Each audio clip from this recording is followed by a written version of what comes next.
Hi friends, welcome back to my channel. గుండె నిండా గుడిగంటలు serial latest ఎపిసోడ్స్లో ఏం జరగబోతుందో ముందుగానే తెలుసుకోవాలనుకుంటున్నారా? అయితే ఇక్కడే మా ఛానల్ని సబ్స్క్రైబ్ చేసుకోండి ఫ్రెండ్స్. అలాగే పక్కన ఉన్న బెల్ ఐకాన్ని క్లిక్ చేసేయండి. నచ్చినట్లయితే చిన్న లైక్ ఇచ్చి ఎంకరేజ్ చేసేయండి ఫ్రెండ్స్. ఇక ఎపిసోడ్లోకి అయితే వెళ్ళిపోదాం. ఎపిసోడ్ స్టార్ట్ అవగానే ఇక మనోజ్ అయితే మొత్తానికి నాకు ఆఫీస్ అయితే లేదు, ఆఫీస్ మానేశాను అని చెప్పి నిజం చెప్తాడు. ఆ మాటలు విన్న రోహిణికి ఒక్కసారిగా ఒళ్ళు మండిపోతుంది. అసలు ఏంటి మనోజ్, నీ ప్రవర్తన నాకేమి నచ్చట్లేదు. చెప్పగా వెళ్ళి ఒక ఉద్యోగంలో జాయిన్ అయ్యి కనీసం 10 రోజులు కూడా అవ్వలేదు, ఇంతలోనే మానేసి వస్తావా? అంటే నీ ఉద్దేశం ఏంటి? ఎంతసేపు ఇలాగే గడిపేద్దాం అనుకుంటున్నావా? నిన్ను నమ్మి నేను అనవసరంగా నిన్ను పెళ్లి చేసుకున్నానని ఈరోజు అనిపిస్తుంది అని చెప్పి అనగానే అదేం కాదు, నేను త్వరలోనే మంచి ఉద్యోగం, నా చదువుకు తగ్గ ఉద్యోగం వస్తుంది రోహిణి, నువ్వేమీ కంగారు పడద్దు అనగానే ఏం మాట్లాడుతున్నారు? ఇప్పుడున్న చదువు ఇంకా మీకు ఒక ఉద్యోగం తెచ్చిపెట్టిన ఆ ఉద్యోగాన్ని పక్కన పడేసి మళ్ళీ కొత్త ఉద్యోగంలో జాయిన్ అవుతానంటున్నారు. ప్రతిసారి మీకు చెప్పి నాకు విసుగొస్తుంది, కానీ మీరు ఎప్పటికీ మారిపోరని నాకు ఇప్పుడు అర్థమైంది. మీ వల్ల ఇంట్లో అందరి ముందు నాకెంత తల తీసేసినట్టుగా అనిపిస్తుందో మీకు అర్థమవుతుందా? మీ తమ్ముడు బాలు అన్న ప్రతి ఒక్క మాటకి నేను సమాధానం నా మనసుకు నేను స్థిమితం పరుచుకుంటున్నాను తప్ప మీరు మాత్రం మారలేదు. మీరు ఇక నుంచి నాతో మాట్లాడద్దు, అసలు మీరు నా మొహం కూడా చూడొద్దు అని చాలా సీరియస్గా బ్యాగ్ తీసుకొని బయటికి వెళ్ళిపోతుంది రోహిణి. ఇదంతా కూడా ఒకవైపు ప్రభావతికి అర్థమైపోతుంది. అమ్మ రోహిణి ఏంటమ్మా ఎక్కడికి వెళ్తున్నావు అనగానే ఉండండి అత్తయ్య అని చెప్పి సీరియస్గా బయటికి వెళ్ళిపోతుంది. వెంటనే ఒరే మనోజ్, రోహిణి అలా వెళ్ళిపోతుంది, ఏమైందిరా అనగానే అది అమ్మ, నిజానికి నేనేమీ తప్పు చేయలేదమ్మా, కానీ నేను ఉద్యోగంలో మానేసి ఇంటికి వచ్చాను, ఆ విషయం చెప్పాను అనగానే ఏంట్రా ఉద్యోగం మానేసావా? ఏం మాట్లాడుతున్నావురా? ఉద్యోగం మానేసి సరాసరి ఇంటికి వచ్చిన విషయం వెంటనే రోహిణికి చారేసావా? అందుకేనా వెళ్ళిపోతుంది? ఏంట్రా మనోజ్, నిన్ను ఇంట్లో అందరికంటే ఎక్కువగా చూశాను, నువ్వు ఎక్కువ చదువుకున్నావని నీకు ఎప్పుడు కూడా డబ్బులు అందిస్తూ నువ్వు ఏదంటే తానా అంటే తందానా అన్నాను. చివరాఖరికి ఉద్యోగం మానేసి ఇంటికి వచ్చి రోహిణి దృష్టిలో చెమటగా మారిపోయావన్నమాట. అందుకేనమాట అన్నని అంతంతగా గట్టిగా అరిచింది రోహిణి నీ మీద. చూడరా మనోజ్, నీ వెనక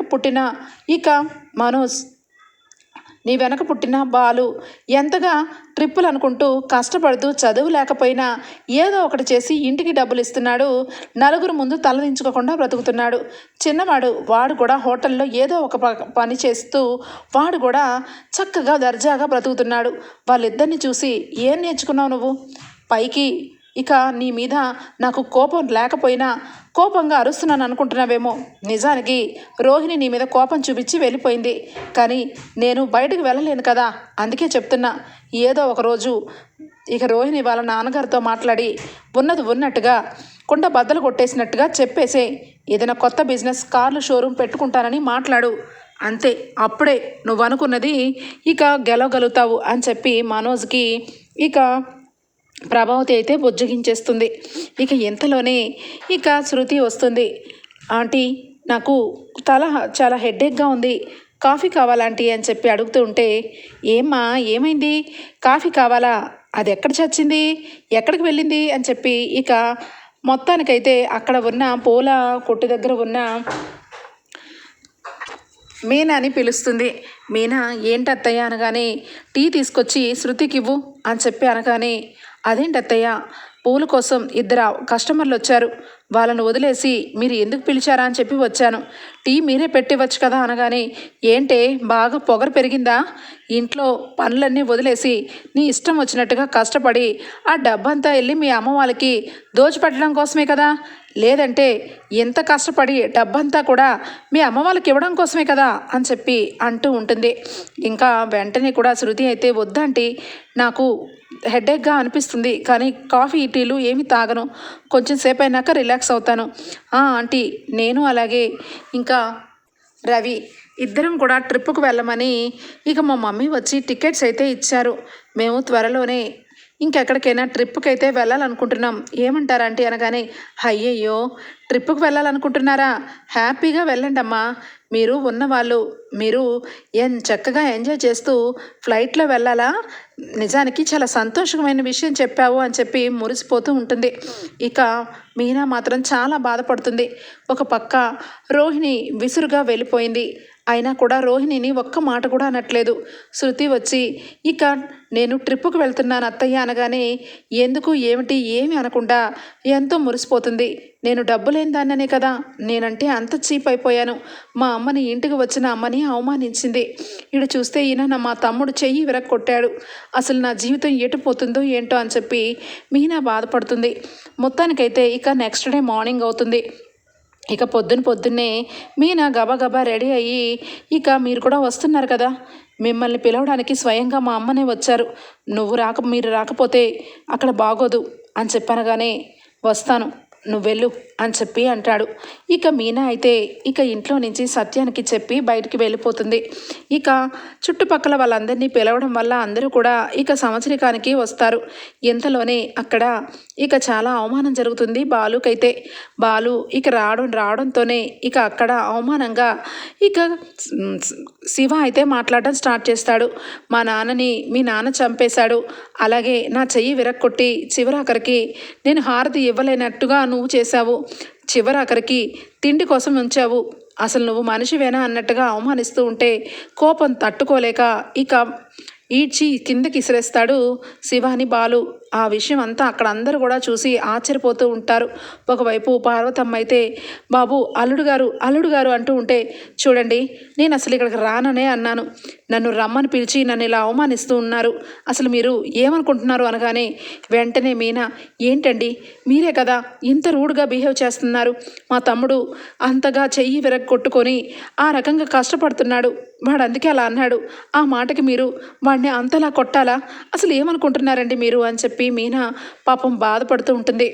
చూడు మీనా, నువ్వు నన్ను పక్కన పడేసి మీ తమ్ముడిని వెనకేసుకొని వస్తావేంటి, వాడు అసలు ఏం చేశాడో తెలుసా అని చెప్పి ఇక అనబోతూ ఒక్కసారిగా ఇక నిజం చెప్తే ఏమవుతుందా అని వెంటనే కూడా, ఛీ అసలు నన్ను ఇక్కడికి అనవసరంగా పిలిచారు, నేను అస్సలు రాను అని చెప్పి అన్నా కూడా నన్ను ఇక్కడి నుంచి అవమానించడం కోసమే పిలిచారు అని చెప్పి కోపంతో ఇక అక్కడి నుంచి బాలు వెళ్ళిపోతాడు. ఇక మీనా అయితే ఒక్కసారిగా, ఏంటి ఈయనలో ఎంత మార్పు, ఏదో చెప్పాలనుకుంటారు కానీ చెప్పరు, చివరాఖరికి వాడిని మళ్ళా కొట్టారు, మాకు దిక్కు లేదనే కదా ఇంత ఇదిగా రెచ్చిపోతున్నారు అని చెప్పి ఇక బాధపడుతూ ఉంటుంది మీనా. మొత్తానికైతే అక్కడ ఉన్న వాళ్ళందరూ కూడా, అమ్మ మీనా నిన్ను చూస్తుంటే చాలా జాలిగా అనిపిస్తుంది, ఇంట్లో మగదక్షత లేకుండా ఉన్న కుటుంబాన్ని ఆదరించి పెళ్లి చేసుకున్నారనుకుంటే మా అందరి కళ్ళ ముందే నీ కళ్ళ ముందే నీ తమ్ముడిని ఆ విధంగా కింద పడేసి మరీ కొట్టాడు, ఆపరేషన్ అయిన చెయ్యికి ఇంకేమైనా అయితే పూర్తిగా చెయ్యి శాశ్వతంగా పనికి రాకుండా అయిపోతుంది, అసలు అదేంటమ్మా అంత ఘోరంగా కొట్టాడు అని చెప్పి అంటూ ఉంటారు.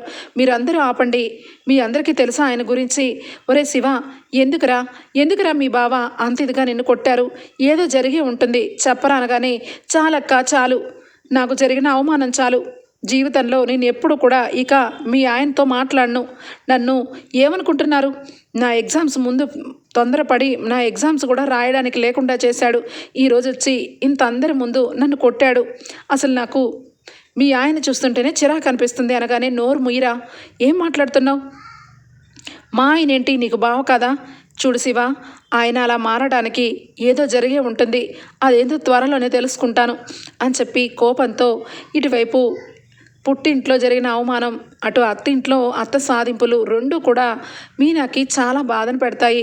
అక్కడి నుంచి మీనా అయితే ఇక పొద్దున్న వెంటనే కూడా వచ్చేస్తుంది.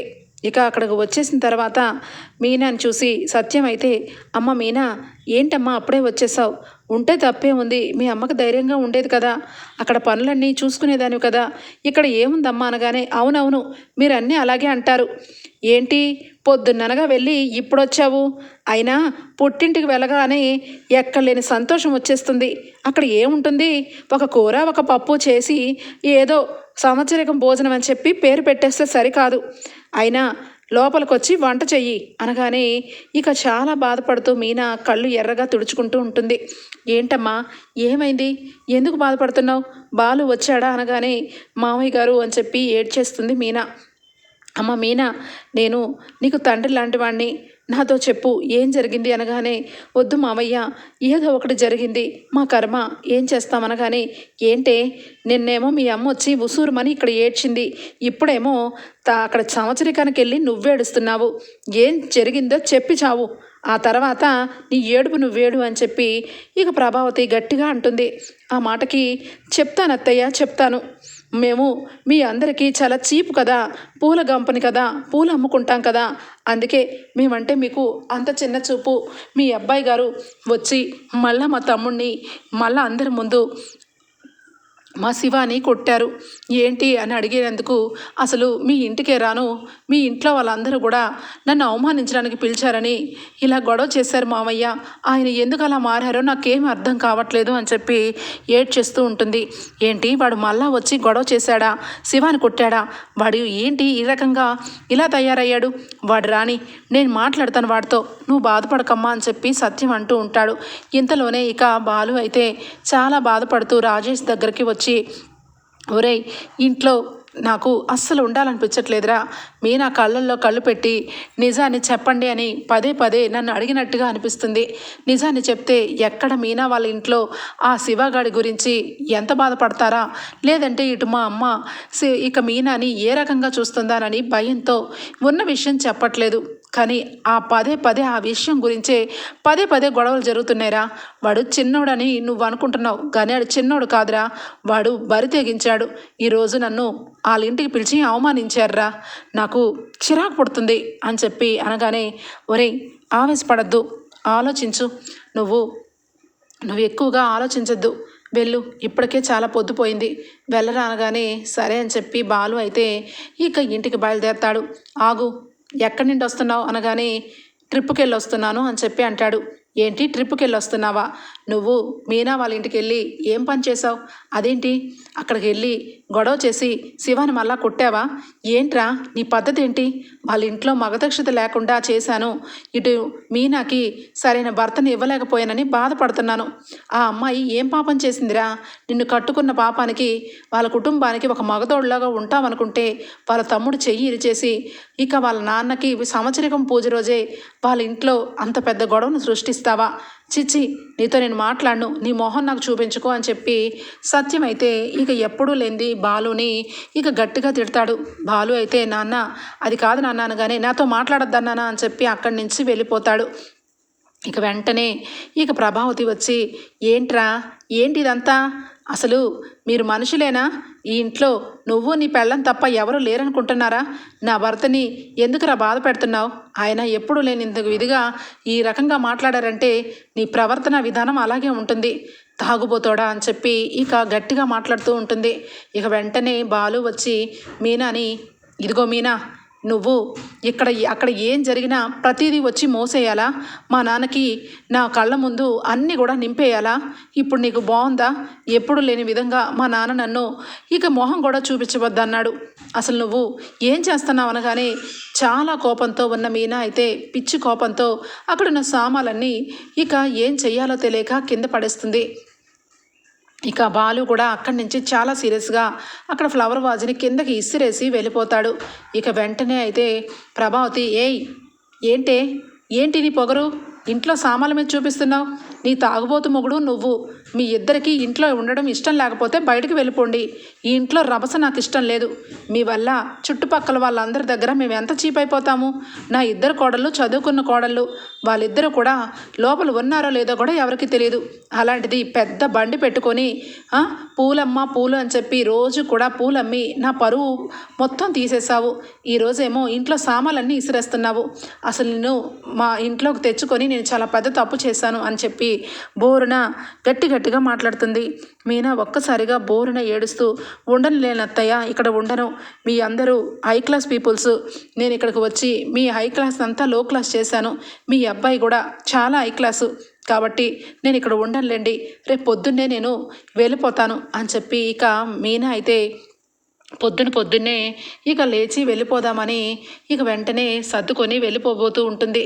ఇంతలోనే అక్కడికి ఇక రాజేష్ అయితే కనిపిస్తాడు. ఇంట్లో ఎవరు ఉండరు. ఏమ్మా ఎక్కడికి వెళ్తున్నావు అనగానే, లేదన్నయ్య నేను ఇంటికి వెళ్ళాలి అనగానే, ఏంటమ్మా మీనా అంతా తెలిసిన దానివే, నువ్వు ఇలా చేస్తే ఎలాగా? అసలు బాలు అలా మారడానికి కారణం ఎవరో తెలుసా? నువ్వు ఏమి చెయ్యనని, ఎప్పటికీ ఈ విషయం మీ ఇంట్లో చెప్పవని నాకు మాట ఇవ్వమ్మా అనగానే, ఏంటన్నయ్య ఏం మాట్లాడుతున్నావు అనగానే, అప్పుడు విషయం మొత్తం రాజేష్ చెప్తాడు. మీ తమ్ముడు ఇక ఇన్నాళ్ళలాగా చిన్నపిల్లవాళ్ళలాగా లేడు.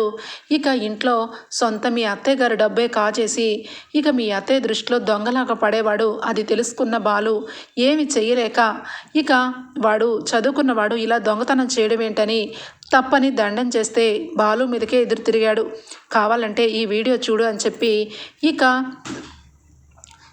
శివ ప్రభావతి దగ్గర డబ్బు కొట్టేసిన వీడియో చూపిస్తాడు. దెబ్బకి మీనా షాక్ అయిపోతుంది. ఏం మాట్లాడలేదు. ఇక అలాగే స్టన్ అయిపోతుంది.